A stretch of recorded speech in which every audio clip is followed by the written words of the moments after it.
ಲೋಕಸಭೆಯ ಮೊದಲ ಹಂತದ ಚುನಾವಣೆ ಇದೆ ಶುಕ್ರವಾರ ಅಂದ್ರೆ 26ನೇ ತಾರೀಕು ನಡೆಯುತ್ತೆ. ಹಾಗಾಗಿ ರಾಜ್ಯದಲ್ಲಿ ಮೊದಲ ಹಂತದ ಚುನಾವಣೆ ಹಿನ್ನೆಲೆಯಲ್ಲಿ ನಾಳೆಯಿಂದಲೇ ನಿಷೇಧಾಜ್ಞೆಯನ್ನು ಜಾರಿಗೊಳಿಸಲಾಗ್ತಾ ಇದೆ. ಶುಕ್ರವಾರ ರಾಜ್ಯದ ಮೊದಲ ಹಂತದ ಚುನಾವಣೆ ನಡೆಯುತ್ತೆ ಏಪ್ರಿಲ್ 26ಕ್ಕೆ. ಹಾಗಾಗಿ ಚುನಾವಣೆ ಹಿನ್ನೆಲೆಯಲ್ಲಿ ನಾಳೆಯಿಂದಲೇ ನಿಷೇಧಾಜ್ಞೆಯನ್ನು ಜಾರಿ ಮಾಡಲಾಗ್ತಾ ಇದೆ. ರಾಜಧಾನಿ ಬೆಂಗಳೂರಿನಲ್ಲಿ ನಾಳೆಯಿಂದ ಚುನಾವಣೆ ಮುಗಿಯುವವರೆಗೆ ನಿಷೇಧಾಜ್ಞೆ ಜಾರಿಯಲ್ಲಿರುತ್ತೆ. ನಾಳೆ ಸಂಜೆ 6 ಗಂಟೆಯಿಂದ 26 ರಾತ್ರಿ 12 ಗಂಟೆವರೆಗೂ ನಿಷೇಧಾಜ್ಞೆ ಇರುತ್ತೆ. ಒಂದೇ ಕಡೆ 5 ಜನಕ್ಕಿಂತ ಹೆಚ್ಚು ಜನ ಸೇರುವಂತಿಲ್ಲ. ಸಭೆ, ಸಮಾರಂಭ, ಸಮಾವೇಶ ಇವ್ಯಾವುಗಳನ್ನು ಕೂಡ ನಡೆಸೋ ಹಾಗಿಲ್ಲ.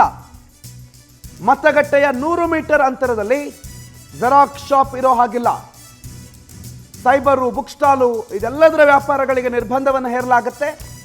ರೆಗ್ಯುಲರ್ ಆಗಿ ಚುನಾವಣೆಯಲ್ಲಿ ಯಾವುದೇ ಪ್ರಚಾರಕ್ಕೆ ಬಳಸುವಂತಹ ಬ್ಯಾನರ್ಗಳು, ಪೋಸ್ಟರ್ಗಳು ಇದ್ಯಾವುದನ್ನು ಕೂಡ ಬಳಕೆ ಮಾಡುವಂತಿಲ್ಲ. ನೀತಿ ಸಂಹಿತೆಯಲ್ಲೂ ಕೂಡ ಬರುತ್ತೆ. ಆ್ಯಂಡ್ ಚುನಾವಣಾ ಆಯೋಗದ ಆದೇಶದ ಮೇರೆಗೆ ಚುನಾವಣೆಗೆ 36 ಗಂಟೆಗಳು ಬಾಕಿ ಇರುವಂತೆ ಎಲ್ಲ ಪ್ರಚಾರಗಳು ಸ್ಟಾಪ್ ಆಗುತ್ತೆ. ನಾಳೆ ಮಧ್ಯಾಹ್ನದ ನಂತರ ಮನೆ ಮನೆ ಪ್ರಚಾರಕ್ಕೆ ಅವಕಾಶ ಇರುತ್ತೆ. ನಾಡಿದ್ದಂತೂ ಯಾವುದೇ ಪ್ರಚಾರ, ಯಾವುದೇ ಚುನಾವಣಾ ಪ್ರಕ್ರಿಯೆಗಳನ್ನು ನಡೆಸೋ ಹಾಗಿಲ್ಲ.